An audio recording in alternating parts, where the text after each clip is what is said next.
Nous allons commencer le tutoriel 2.4 et on va travailler sur la symbologie, mais cette fois-ci une symbologie qualitative. On a vu comment attribuer une seule symbologie à toute la couche. Et c'est ce qu'on appelle la symbologie unique.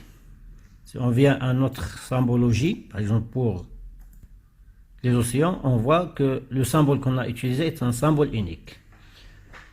ArcGIS nous permet de travailler avec ce qu'on appelle la symbologie qualitative, basée sur une classe d'entité. Donc, on va créer un nouveau fichier, carte.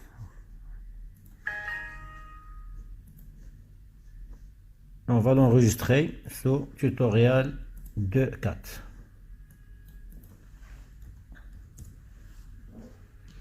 On va ajouter, depuis notre source de données France projetée, on va ajouter la couche région, FRA-ADM1.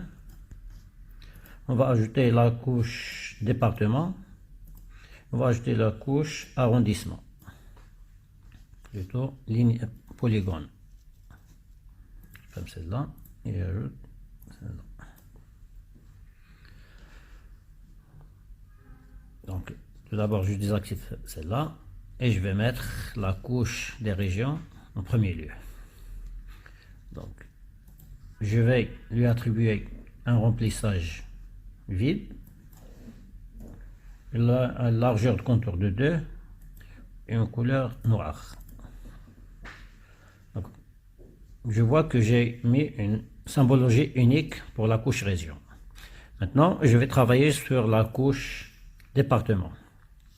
Je fais un clic bouton droit, propriété, et là, je vais choisir une symbologie par catégorie. Et je choisis la valeur unique. Et là, dans l'interface qui est à droite, je vois la valeur que je dois choisir pour faire la classification. Donc, je vais choisir une classification selon le nom de la région. Et puis, j'ai une palette de couleurs que je vais attribuer à chaque classe d'entité. Je fais ajouter toutes les valeurs. Et là, je vois que à chaque région, ArcGIS a attribué une couleur. Je valide. Et là, je vois que chaque région contient un ensemble de départements qui ont la même couleur. Donc, je peux faire la même chose pour la couche des arrondissements. Donc, propriété, classification par catégorie. Je sélectionne la classification soit par région, soit par département. Donc, si je prends par région, j'en ai un, le même principe, et je valide. Alors, j'aurai chaque arrondissement qui appartient à la même région aura la même couleur. Maintenant, je vais modifier cette classification et je vais faire la classification par rapport au nom de département. Ajouter toutes les valeurs et je valide. Et là, je vois dans la même région plusieurs couleurs. Parce que la classification a été faite par rapport au département.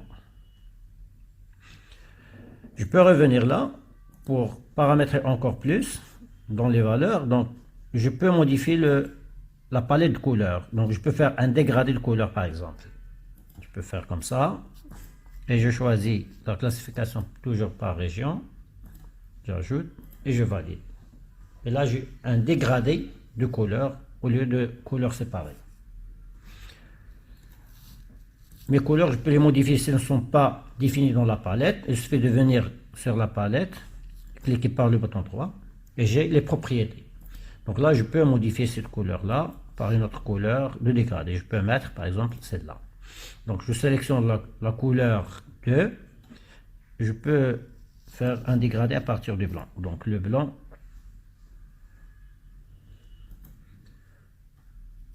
Et là, j'ai ma palette de couleurs. Je valide et je vois le résultat de modification.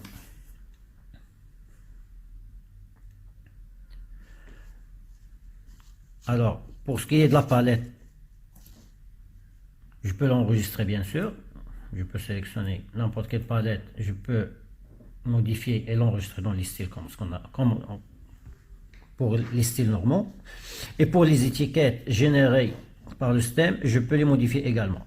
Par exemple, là, je vois que l'Île-de-France était mal écrite parce qu'elle est écrite dans la base de données avec une flèche au lieu de i. Je peux mettre le i directement, je la corrige.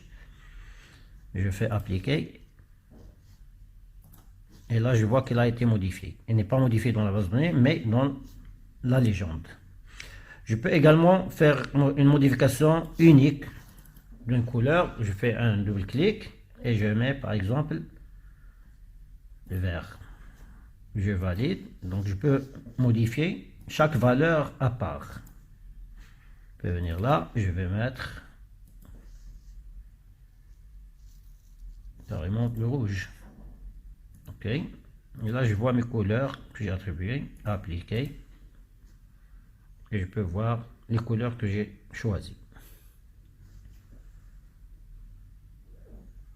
On va voir dans le prochain tutoriel comment faire la classification qualitative des éléments linéaires. Ainsi prend fin le tutoriel 2.4.